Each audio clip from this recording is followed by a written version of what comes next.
Syederalun Pertamina memohon maaf atas musibah kebakaran depo Pertamina Pelumpang di Koja, Jakarta Utara pada Jumat 3 Maret 2023 malam. Diketahui kebakaran depo Pertamina Pelumpang mengakibatkan setidaknya 13 orang tewas dan puluhan lainnya mengalami luka. Selain menelan korban jiwa, kebakaran di depo Pertamina Pelumpang juga membuat puluhan rumah warga rusak. Melalui keterangan tertulis, Pertamina menegaskan akan terus mengawal penanganan korban dan proses penyelidikan.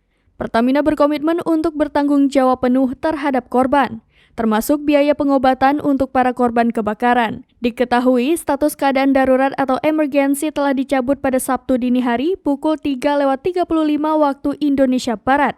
Kebakaran terjadi pada pukul 20 waktu Indonesia Barat di salah satu pipa penerimaan.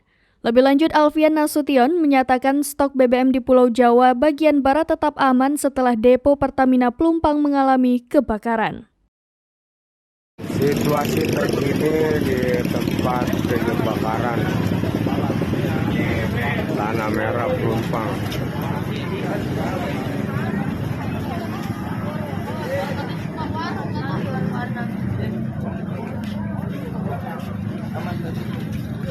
Warga selamat.